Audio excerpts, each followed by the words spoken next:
नमस्कार. श्रीमंत होण्यासाठी कुठले प्रिकॉशन घ्याव्यात हा माझा व्हिडिओ थोडा मोठा झाला, त्यामुळे मी आता त्याचा सेकंड पार्ट बनवतो आहे. तर पहिल्या व्हिडिओत आपण आलो होतो की विनाकारण मित्रांना दारू पाजणे, पार्ट्या देणे ह्याच्यामध्ये पण बरेच पैसे खर्च होतात. तर तिथेही थोडी तुम्ही काळजी घ्या. नंतर आवश्यक तेवढेच कार्यक्रम अटेंड करा. तुम्हाला वाटतं की सगळ्या जगाचे कार्यक्रम मी अटेंड केले पाहिजे, तर तुमची परिस्थिती बघा आणि मग ते कार्यक्रम अटेंड करा. म्हणजे थोडं खर्चाला लिमिटेशन येईल. यात्रा जत्रा जे येतात ते सगळं तुम्ही अटेंड केलेच पाहिजे असं काही आवश्यकता नसते. ते आली यात्रा चालला खर्च किती होतो तो बघा, तुमची घरची परिस्थिती बघा आणि मग निर्णय घ्या. त्यानंतर जास्त देव करू नका, कारण देव काही कोणी बघितलेला नाही. तुम्ही आपलं सगळ्या तीर्थयात्रा केल्या, काय केलं ह्याच्यामध्ये पैसे खर्च करा, तर किती आवश्यकता आहे ते चेक करा आणि मग देवाला खर्च करा. त्याच्यानंतर जे धार्मिक कार्यक्रम आहेत त्याच्यावर थोडंसं लिमिटेशन ठेवा. आता बरेच लोक काय करतात की ते अमक्याने सांगितलं आहे जागरण गोंधळ करा, तमक्याने सांगितलं आहे जागरण गोंधळ करा, मग ते काय शांती होईल, असं होईल तसं होईल. मग तुम्ही काय करणार, बराचसा खर्च करणार, एक पोत्याच्या भाकरी करणार, एक पोत्याचं अजून काय करणार, 2-4 जीवांची बळी घेणार, बकरी कापणार 10-10, 12-12 हजाराची, स्वयंपाक करणार, गावाला जेवण घालणार. त्याचे माझे काही मित्र आहेत ज्यांनी असं बराचसा खर्च केलेला आहे. अंधश्रद्धा म्हटली तरी चालेल. तर त्यांना मी नंतर विचारलं 6 महिन्याने, बाबा तू एवढं खर्च केला, 2-3 जीवांचा बळी घेतला, सगळ्या गावाला जेवण घातलं, तर तुझ्या परिस्थितीमध्ये काय फरक झाला का? तर ती बरीचशी लोकं म्हणली की नाही काय फरक नाही. पण फरक नाही झाला, मग तू केलं कशाला? 2-3 जीवांचे जीव घेतले तू, लोकांनी काय खाल्लं पिल्लं, बुडाला हात पुसला आणि गेले निघून. तू बस बोंबलत कर्ज भरत. मग हे निर्णय चुकीचे घेऊ नका काय. त्याच्यानंतर पाहुणे आल्यानंतर तुम्ही जो खर्च करता तो कधी विनाकारण जास्त खर्च होतो. त्यांना जे आवश्यक आहे तेवढं खर्च करा. आता काही लोक काय करतात, पाहुणे आले म्हणतात, कर्ज काढतात आणि पाहुणा एकदम नॉर्मल असतो आणि हा जो खर्च करणारा असतो तो फुल टाईट असतो. म्हणजे पाहुणे आले म्हणजे ते पाहुण्यांचं पाहुणचार बाजूला राहतो आणि हाच दारू पितो. तर ते निर्णय पण चुकीचे आहे. त्याच्यामुळे काय होतं, विनाकारण जास्त खर्च होतो. व्यसन प्रमाणात ठेवा. तुम्हाला पगार समजा आहे 20,000 रुपये, तुम्ही जर रोज तुम्हाला 500 रुपयाची दारू लागत असेल तर तुमचं वर येणं अवघड आहे. 400 रुपयाची सिगारेट लागत असेल तर तुम्ही वर कधीच येऊ शकत नाही.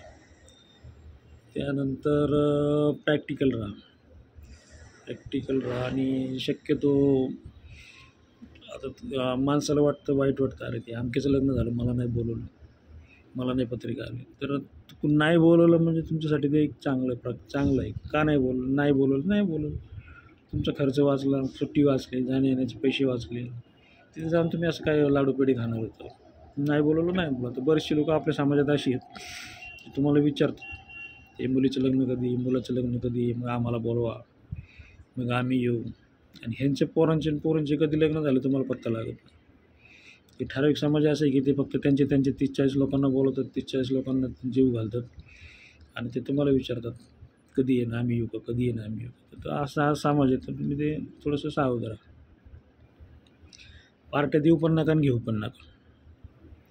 काय करतात, तुम्हाला पार्टीला बोलवतो, तुम्हाला अरे मी कोणतरी खूप मोठा माणूस आहे, माझं खूप स्टेटस आहे, मला लोक पार्टीला बोलवतात, तिकडे बोलवतात. तुम्ही पार्टीला जाणार, 2 बाटल्या दारू पिणार, जेवलं नाही तर नाही, बोंबलत परत येणार. काही लोकांनी पार्टीला बोलवलं की एका दिवशी तुम्हाला काढतात, चल बाबा ते पार्टी. हा पण आपला मोठा रुबाबात जाणार, 10-15 हजार रुपये खर्च करून येणार आणि कर्ज करून ठेवणार. पार्ट्या देऊ पण नका आणि घेऊ पण नका. त्याच्यानंतर वाढदिवसांना फालतू खर्च करू नका. तर माझा वाढदिवस आहे, तर मी जन्माला म्हणजे काही जगावर उपकार नाही केले, मग देवाला जन्माला घालायच्यात, मी आलो जन्माला, मी कशाला 50-60 हजार रुपये खर्च करायचे. तर 50-60 हजार रुपये खर्च करायला मला 2 महिने 1 महिना काम करावं लागतं आहे, घासावं लागतं आहे. तुम्ही विचार करा खर्च करताना की आपण 20,000 रुपये खर्च करतो. 20,000 रुपये कमवण्यासाठी आपल्याला किती कष्ट करावं लागतं. आता मजुरांना 500 रुपये रोज असतो. त्यांनी 20,000 रुपये जर खर्च केले, त्याला 20,000 रुपयासाठी किती दिवस काम करावं लागेल? 40 दिवस काम करावं लागेल. हे कॅल्क्युलेशन आहे, तर ते कॅल्क्युलेशन लक्षात राहू द्या. त्यानंतर आहेर देऊ पण नका आणि घेऊ पण नका. आपल्या घरामध्ये लग्न असतं आहेराचं ते आपण त्या सटरफटर साड्या आणि तुझ्या कोणी वापरतही नाही, ही त्याला देते, ती त्याला देते, ती त्याला देते, ते फिरत राहतात साड्या. गिफ्टचं पण तसंच आहे. मारवाडी लोकं श्रीमंत होतात, ते आपलं त्यांचं सेल करतात. तुम्ही आपलं ते गिफ्ट मस्त पॅकिंग बिकिंग करून घेऊन जाता, त्याच्याकडे कोण बघतही नाही. ते कुठं जाऊन पडतं ते माहीत नाही. ह्याच्यात काय मोठेपण आहे मला तेच कळत नाही. तुम्ही जाता पेट्रोल खर्च करून ₹1000 डिझेल घालून जर कार्यक्रमाला जाता, हे खूप झालं ना. ते कार्यक्रमाला जा, डिझेलही खर्च करा, त्यांना गिफ्टही द्या.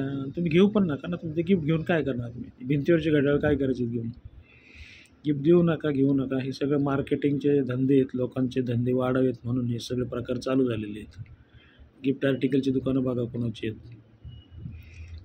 त्यामुळं जे मार्केटमध्ये तुम्हाला जे फसवायचे उद्योग चालू आहेत, त्याच्यापासून सावध राहा आणि बाकीच्या ह्या गोष्टी खर्च कमी करा.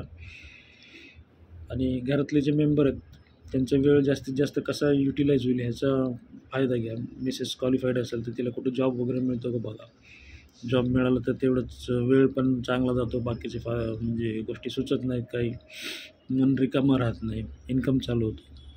मुलांच्या क्वालिफिकेशनवर लक्ष द्या. प्रॅक्टिकल क्वालिफिकेशन द्या त्यांना. कुठलीही आपली डिग्री घ्यायची, पैसे खर्च करायचे, त्यानंतर फी भरायची आणि त्याचा उपयोग नंतर काहीच होत नाही.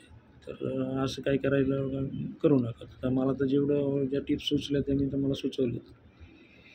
आणि लवकरात लवकर घर घ्या. बरेचसे लोकं काय करतात, निम्म्या सर्व्हिस झाली तरी घर घेत नाहीत. घरांच्या किमती वाढत असतात. तुम्ही जेवढं लवकर घर घ्याल तेवढं ते स्वस्त तुम्हाला मिळालं, स्वस्त मिळालं आणि त्याची किंमत वाढत जाईल. आता मी फ्लॅट घेतलं तर ₹5,00,000 आज त्याची किंमत ₹50,00,000. म्हणून लवकरात लवकर इन्व्हेस्ट करा, लवकरात लवकर निर्णय घ्या. तुम्ही जेवढे लवकर निर्णय घ्याल तेवढे त्याचे तुम्हाला रिझल्ट मिळतील. आणि निर्णय घ्या.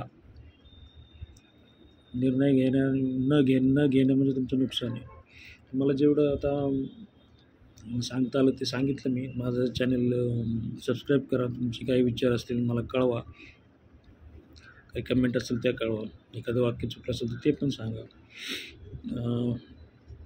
करा मग कमेंट. आणि मी जे आता माझ्या अनुभवातून तुम्हाला सांगितलं त्याचा काहीतरी उपयोग करून घ्या आणि तुम्हाला नक्कीच यश मिळेल याची मला खात्री आहे.